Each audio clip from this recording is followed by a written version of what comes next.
Hello, everybody. Welcome back to Inside the Helmet. This is episode 4.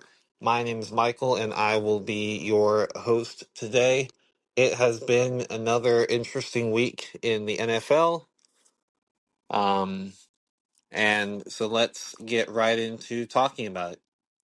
First off, I want to, as always, go over my predictions from last week.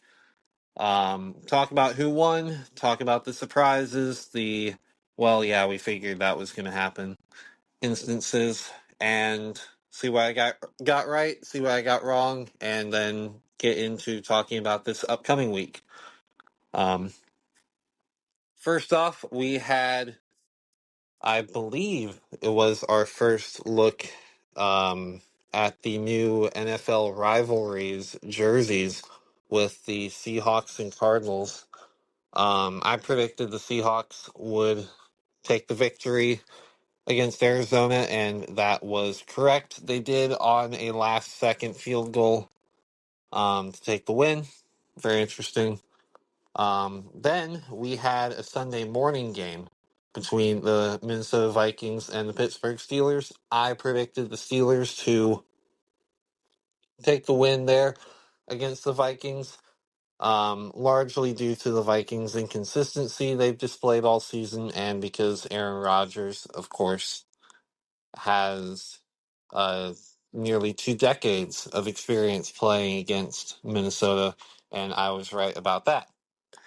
Then, getting into our regular Sunday games, I was wrong about the Commanders beating the Falcons. It was a close game. Marcus Mariota kept the Commanders in it for a good portion of the game, but the Falcons actually were able to get the win in a close, high-scoring game.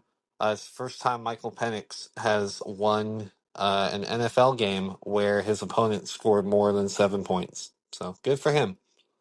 Definitely, trying to prove his worth in this league. Next, what I almost made my lock for this week, I'm glad I didn't, because the Chargers did not defeat the New York Giants. Jackson Dart made his starting debut. We've seen him in a few plays here and there so far this season, but uh, this past week was his first actual start in the NFL, and he absolutely showed out, going in and taking down the then undefeated Chargers. And he gave the New York Giants their first win of the season. So good for him. Looking like his future could certainly be bright. Next up, I had the Texans taking down the Titans. It was a battle of the unbeaten, or no, not unbeaten, the winless is the word. Battle of the winless Texans versus the winless Titans. I correctly predicted the Texans to prevail, and they did so in dominant fashion. The Titans definitely proving to be probably the worst team in the league. Um, then my upset of the week. I predicted the Buccaneers to beat the Philadelphia Eagles. I know I'm a Cowboys fan. I'm trying not to be biased, but I really wanted it to happen, and it looked like it might. It was a really close game. The Eagles definitely look beatable, um, but they just they were able to get the win in the end. Baker Mayfield threw a late interception while the Buccaneers had a chance to go down and make something happen. Um, and then they got the ball back again, and they just couldn't do it. They threw it short on fourth down. I understand Baker got flushed out of the pocket. He had to do something, get rid of the ball, but come on, man. I don't know if I agree with that. Um, that fake tush push was really interesting, though, by the Eagles. Um, then the Patriots absolutely laid the smackdown on Carolina. I got that one right. As I got the Bills over the Saints. That was my lock for this past week. And for a time there in the first three quarters, it actually looked like it was up for grabs. Like the Saints could actually make a miracle happen. But thankfully, Josh Allen and the Bills came alive in the fourth quarter and looked like the Bills that we've seen for the first few weeks of this season so far. And they started to pull away. So protected my prediction there. Um, anyway, then moving on, the Lions did beat the Browns like I and probably everybody in the world predicted would happen. The Browns not able to continue riding that high of taking down Green Bay the week before. Um, that game, I believe, ended 42-10, the Lions prevailing. That's about how I thought the Bills game would go, but we were a little bit wrong about that. Next, I had the very injury-ridden 49ers going and beating the Jaguars, and I was wrong about that. The Jaguars were able to pick up a narrow victory, a well, hard-fought game, back and forth. I think Brock Purdy's coming back. So wait, isn't he back? I didn't actually get to watch that game. Regardless, Jaguars won, and so I was wrong about that. Next up, I was also wrong about the Colts beating the Rams. Um, Unfortunately, Daniel Jones's undefeated Indiana Jones streak came to an end at the hands of the LA Rams. A good hard fought game. That was one that I honestly felt could go either way. Um, but yeah, and unfortunately did not go the way I foresaw it happening. What did go my way though was the Bears beating the Raiders. Um, very close game between two not very good teams. The Bears ended up getting the win narrowly. Um, that move to acquire Geno Smith looking not very good by the Raiders every day. Then probably the one of the most talked about, if not the most talked about, matchup for this week was the Ravens and the Chiefs. I picked the Ravens purely because they looked like the best team of the two. They looked more so like a team that shouldn't be 1-2 rather than the Chiefs, but I was wrong. The Chiefs came to play, and the Ravens did not. And then Lamar Jackson ended up getting hurt. I think he's going to be out for a couple weeks. That's going to be really unfortunate. Yeah, the Chiefs got the win with that one. I also think I may have made that prediction not realizing Xavier Worthy would be back. And so some of the Chiefs' offensive struggles would not be there in his absence. Um, anyway, moving on. I unfortunately predicted that the Green Bay Packers would beat my Dallas Cowboys. It was not a prediction that I wanted to make, but it's one that I'm happy I got wrong, but I mean we all know that was a tie. It was a 40-40 tie. It was ridiculous. Both teams looked really good, but also kind of bad at one point or another over the course of the game. It was a very back and forth game. Green Bay started hot, then Dallas roared back. We had a blocked extra point return for a touchdown. I mean, that was crazy. Um, and then to end it with a tie on a Green Bay walk-off field goal to tie it in overtime. It's such a weird way to end a football game. I saw something earlier today from George Pickens, or rather a news outlet posting something that he had said, saying that he didn't even know that there could be a tie in the NFL, which I find very interesting. Um, it just goes to show how infrequently you see this kind of stuff.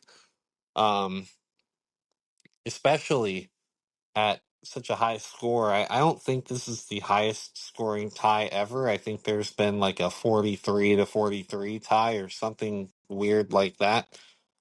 But definitely one of the highest scoring ties in NFL history. Certainly has never happened before. And I've seen a lot of people that I actually agree with, I think, saying that the NFL should get rid of the tie.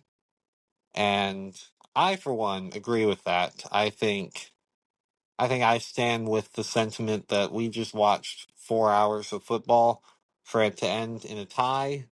It just feels like a very unsatisfactory result for all of that time invested, not only for us, but obviously the players and coaches and everybody involved. It just feels kind of flat. Like, oh, that's it. It's just over like that. I've seen people call for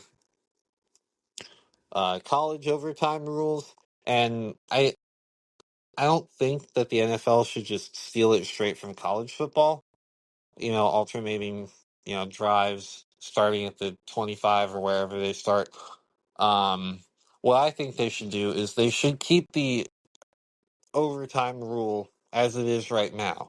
With the 10-minute period, both teams get a chance to possess the ball and then sudden death if need be. But then if that 10-minute overtime period ends and the score is still tied, they should just then go to a more college style sudden death type of deal. Possibly even just alternating 2-point conversion attempts until one team succeeds and the other team fails. That might be a way to do it. That's just my thoughts. If y'all have any thoughts and you want to, start a discussion in the comments, that would be great. What do you think? Should the NFL keep ties, as infrequently as they are? Just leave it alone or do something about the rules and what should be done. Let me know. But yeah, so I'm counting that prediction wrong. While the Cowboys didn't lose like I predicted they would, the Packers did not win like I predicted. So I got that one wrong. I think that's pretty unfair because how am I supposed to predict a tie? Um, Moving on though, just two more. The Jets did not beat the Miami Dolphins. Somehow the Jets sucked so badly that Tyreek Hill got hurt. Definitely a season-ending injury, if not a career-ending injury, given how old he is now. He'll be like 32 by the time he'd be coming back. They still lost to the Miami Dolphins, who have looked through the first few weeks of this season like maybe the worst team in the NFL. They're certainly up there um, with the Raiders and the Saints and the how am I forgetting the other team that's really, really, really bad? The Titans. Thank you. I'm saying thank you to my notes here. Um,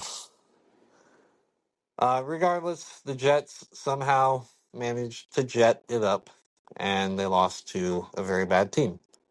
Surprise, surprise. Well, I got the prediction wrong, so I guess I'm the loser here. And finally, we ended off our Monday night doubleheader with the Broncos beating the Cincinnati Bengals very handily, like I predicted. The Joe Burrow-less Cincinnati Bengals look worse and worse every day, just more cementing the fact that Joe Burrow is the entirety of that organization, and they are dead in the water without him, which is very sad to see because I like Joe Burrow, and when he's healthy, I like the Bengals. But right now, they are kind of also in that worst team in the NFL conversation.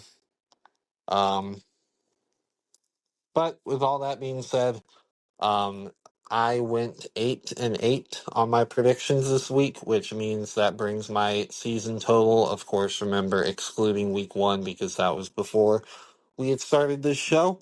But that brings me to 29-19. I think I'm genuinely getting slightly worse every week because I started off 12-4, and then I think I went 9-7 or something, and that's how I ended up at 21-11, and then now I'm 29-19. God forbid I have a losing record next week. That wouldn't be good. Um, yeah. Moving on though.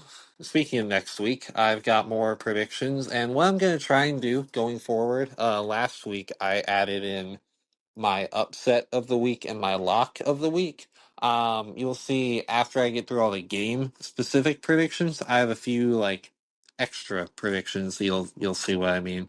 And they might stay the same. I might predict the same things every week. I might switch it up. What specifically I'm predicting as I see fit, or as y'all suggest in the comments. So we'll see. Moving on though. On Thursday night, we get the Rams against the 49ers, and with how good the Rams looked last week to take down the Colts, and the fact the 49ers lost to the Jaguars, and they're still beat up. Of course, they lost Nick Bosa for the year. I'm pretty sure George Kittle's still out. I had the Rams beating the 49ers. Then I had the Vikings beating the Browns. The Vikings, even though they lost, they didn't lose nearly as bad as the Browns did, and they've certainly had much higher highs this season. Of course, they've had some really low lows, but I think that the Vikings can beat the Cleveland Browns if they bring their A game, regardless of what the Browns do. Then a prediction that makes me very happy. I have my Cowboys beating the New York Jets. I know, such a high bar that we're going to beat the dominant force that is the New York Jets. But hey, all we can do is play the team that's in front of us, and so we will take it. Hopefully, anyway.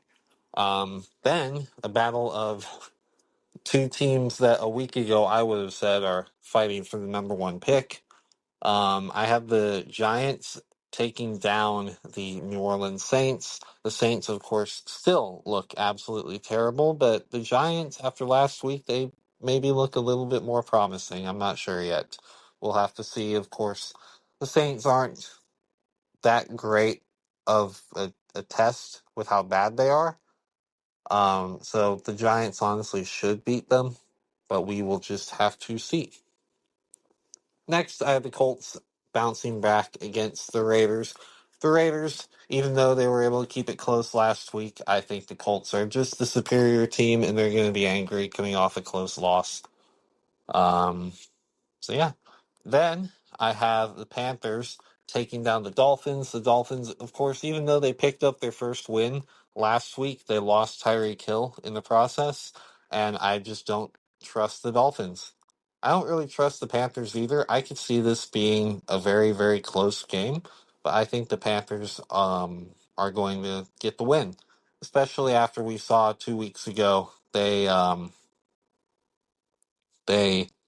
beat the daylights out of the Falcons, who I would say are probably a better team, certainly than the Dolphins. So we'll just have to see how that goes. Then getting into my upset of the week. I know last week I picked against the Eagles for my upset and I was wrong, but man, I can feel it. The Denver Broncos are going to beat the Philadelphia Eagles. The Eagles have looked super beatable all season. They have not looked super dominant. They've looked solid. They've looked consistent, but they've looked beatable. The Cowboys came close. The Buccaneers came close. The Rams came super close, closer than anybody. I just, they can be beat.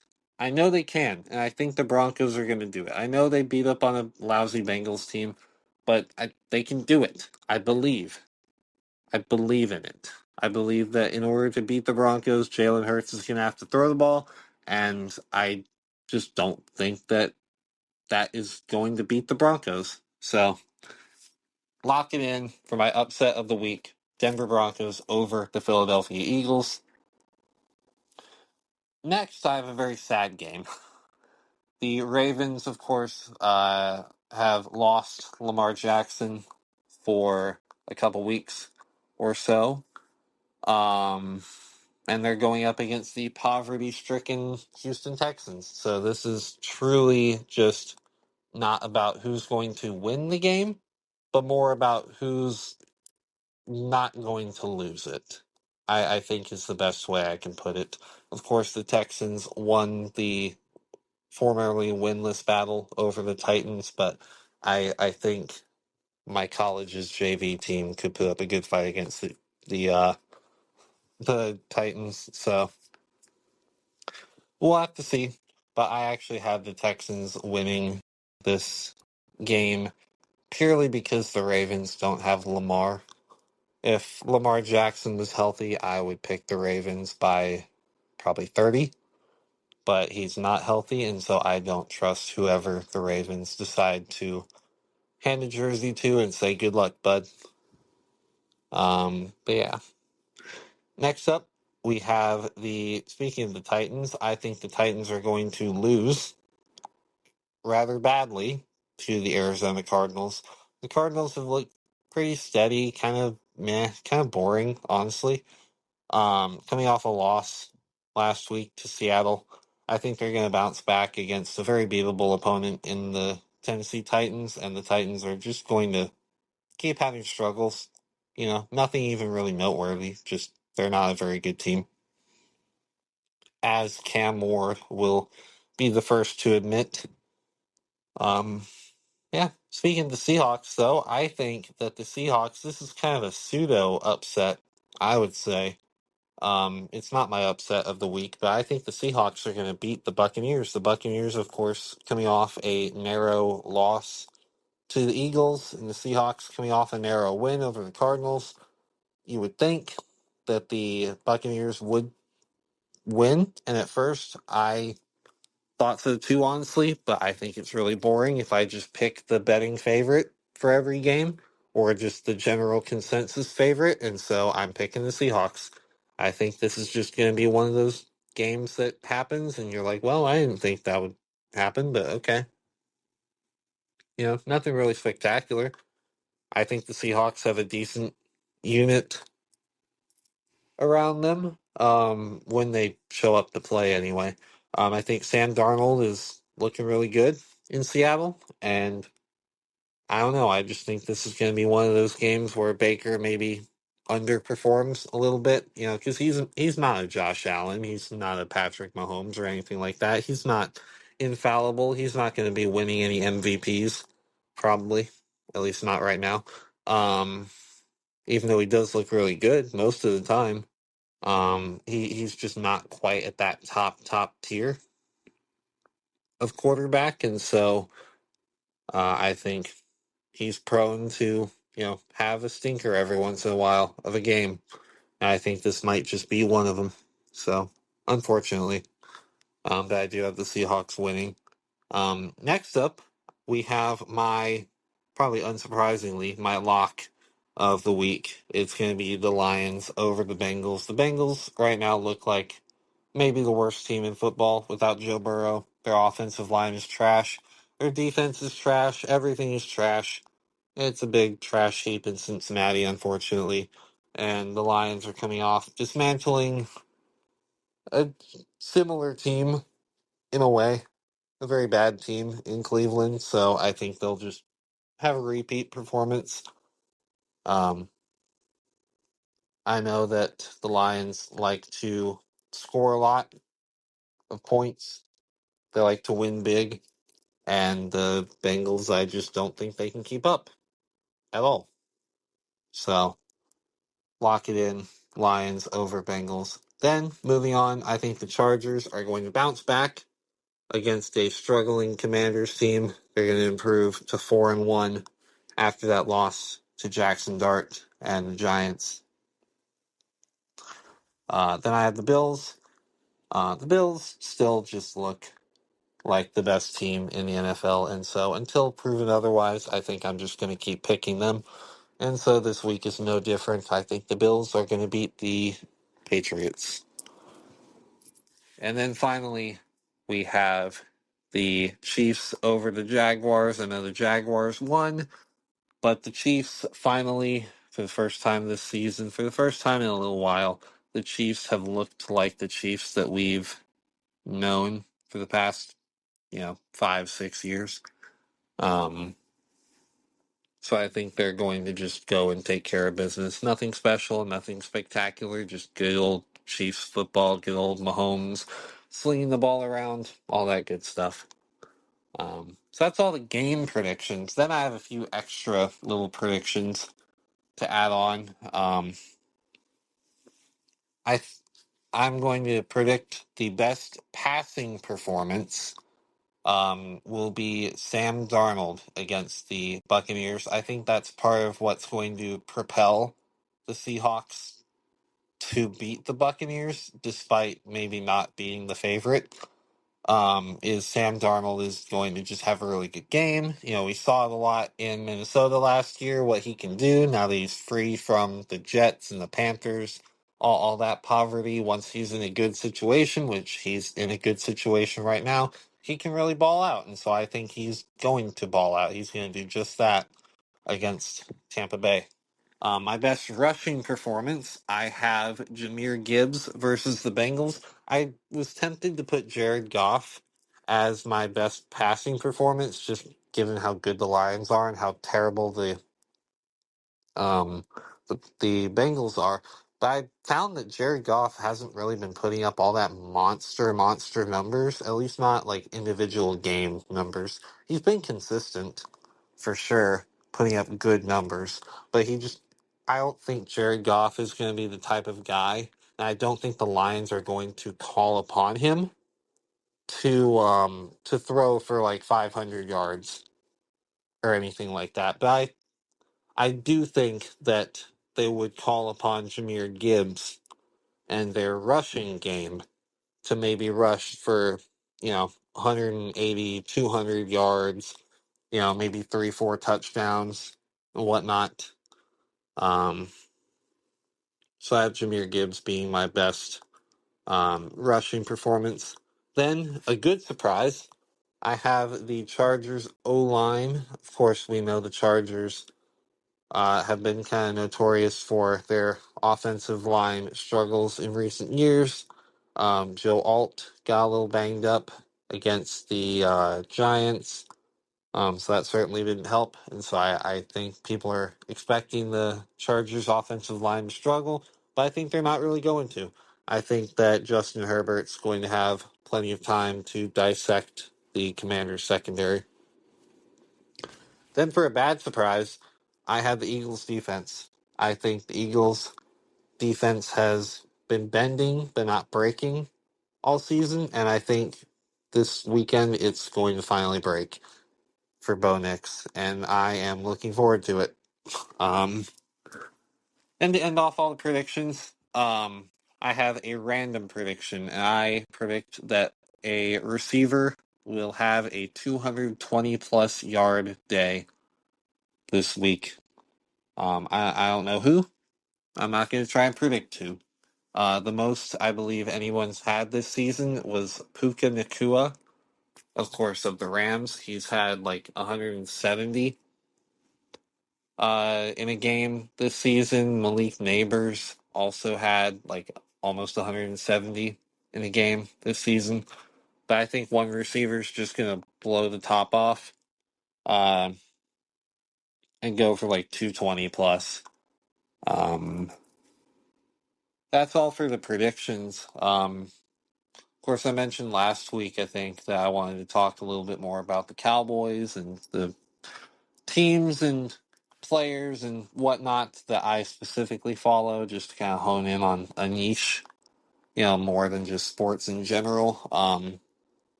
So, of course, we all know the Cowboys and Packers tied 40-40. I already mentioned it on Sunday night. It was a really good game. I went into the game, and even like after the first drive by the Packers ending in a touchdown, I was very, very much expecting the Packers to just go and win by 20 or something, just because we couldn't stop them. Even if we put up some good some good points of our own, I just didn't think we could stop them. But it was very back and forth. Of course, it was a very high scoring game. We couldn't really stop them either. But our offense, despite not having CeeDee Lamb, looked pretty good.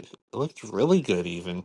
I mean, Dak is on, some of the best pace he's been on in his career. He's certainly in the MVP conversation. He has to be. For how he's elevated this offense. He's playing out of his mind right now. But yeah, still that defense. Our defense is just having new guys get hurt every day, it seems. I have a hard time even naming more than a few players on our defense. And even the star players like Deron Bland and whatnot are getting cooked. So it's like we just have no help.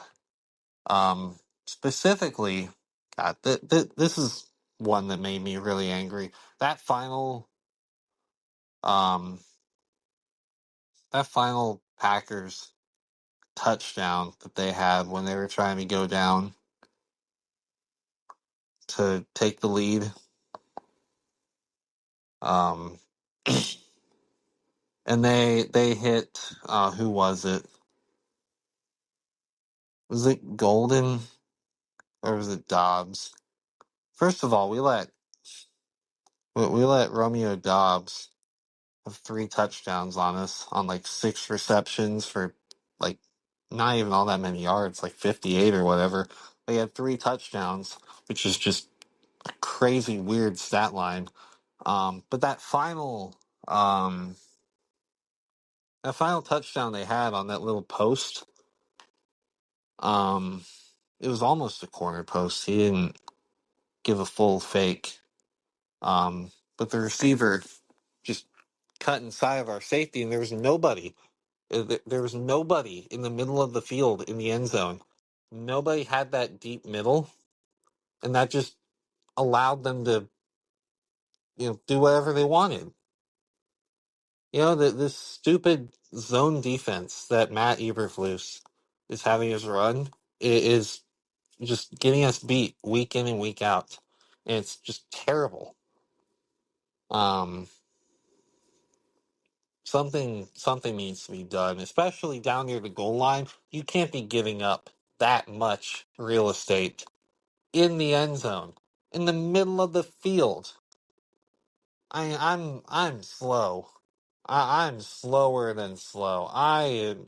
If you took if you took a snail and you covered him in molasses and tar and you put him on one of those sticky bug traps and you timed him in the 40-yard dash, it'd still beat me. Like, I'm slow. But even I could have somehow found a way to get open with that much open space and scored a touchdown. That's just ridiculous. I can't I can't believe that. I was watching that in real time and I just about said some things that I probably shouldn't. um that was awful. Um but I mean, for better or for worse, we didn't end up losing the game because of Dak Prescott, honestly. He kind of saved us there. And Jalen Tolbert, for how much kind of crap I give him, because I kind of do, honestly. I don't think he's a great second option. Of course, now that CD is hurt, that's what he's had to become. And it feels like every time Dak courts back and unloads a deep bomb, and then we see he's throwing to Jalen Tolbert. I'm like, no, why are you throwing to him? He's not going to get it. It's like it gets swatted away or something, or he drops it, or it's contested every time. He just doesn't get that separation, except for that one deep bomb where it was just a desperation and the defensive back gave up on it, and he just had the toe tap just barely staying in bounds. That was impressive. That was a legitimately good catch. I'll give him props there. But I still was nervous when I noticed it was him down there. Um, Regardless, um, definitely showed a lot of things we can build upon. Offense is still looking really good. Certainly a lot better than we did the week before against the Bears. Now we just need our defense to get in tune and, maybe start generating some takeaways. And, we'll actually have a good football team on our hands. But until that happens, I'm still nervous to, say that we really need to have high hopes. So I do think we'll beat the Jets this week, but it's more so just because the Jets are bad, more so than us being good. Um, that's all I got about about the Cowboys, about football. Um, today is September 30th. It is is a very special day. Is one, my father's birthday. But two, it is also Max Verstappen's birthday. So the entire F1 world has been, you know, wishing him happy birthday. So that's cool. He's 28 and he's accomplished more. I understand he got an early start in F1 at 16, but he has certainly accomplished much more at 28 than anybody else has in F1 history by their 28th birthday. So that's just incredible. And of course, this past weekend, he had his debut in GT3 racing at the Nürburgring. And at one point, while he was still driving before his teammate took over for his 2-hour stint, he had like a minute and 2 seconds lead over the rest of the field in what's just about a spec series. I understand it's not entirely equal, but it's not to the degree of Formula One, um, and whatnot. But that's just insane. And to do that on his debut, I understand, how talented he is and all that, and I expected him to win for sure, just because I'm a big believer in his supreme talent and ability. But that's just crazy. The lack of experience he had in that machinery going up against people who are good drivers in their own right, maybe not Formula One caliber, but they are good drivers. And to just embarrass them like that, it's just wild. He's the best driver of all time. I don't know how else to say it. Um, it's just awesome. Um, yeah. Before I close out today, I want to kind of talk about a few things that I want to kind of do with this. I still, of course, you've noticed if you've been listening, I haven't gotten anybody else on the podcast yet. Um, I still plan on it. I still will. It's just been interesting trying to, get more used to all this and whatnot, get more comfortable with it, kind of determine what direction I want to go. If you're watching on YouTube, because now Inside the Helmet's available not only on Spotify but on YouTube as well. Um, if you've noticed, I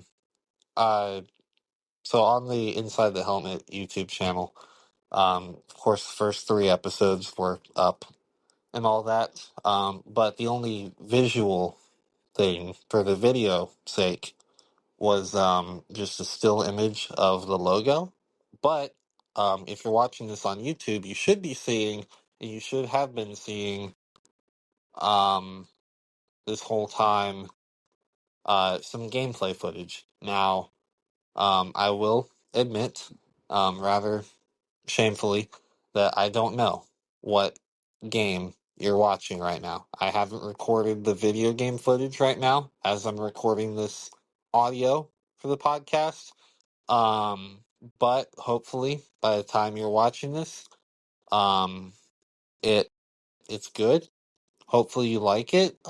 Please, I really want to be able to, you know, do the things that y'all want to see and hear and talk about what y'all want to listen to and show y'all what y'all want to see. I want to be very feedback and community driven. So if there is anything, any feedback that you might have, um, please do not hesitate to leave a comment. I will read it and take it very seriously because I'm still new to all this, admittedly. I'm still trying to find my footing in this whole content creation way. But if there's any games that you might want to see played in the background of the footage, I'm not gonna like try and address it or reference the footage or anything. It's just gonna kind of be there to look at while you're listening to me. Um, but um, yeah, I think that's about all I have for today. If you made it this far, I thank you for listening and sticking with me throughout this episode. Um, and if you could, I'd greatly appreciate it if you could follow Inside the Helmet on Spotify and YouTube. It's at Inside the Helmet Show on YouTube and on Instagram. We have an Instagram account as well. If you could follow that, that would be greatly appreciated. Share with your family and friends if you feel so inclined. That would also be greatly appreciated. Trying to get the word out to more and more people to help grow the show and whatnot. Yeah, I will see you guys next time. Thank you for tuning in.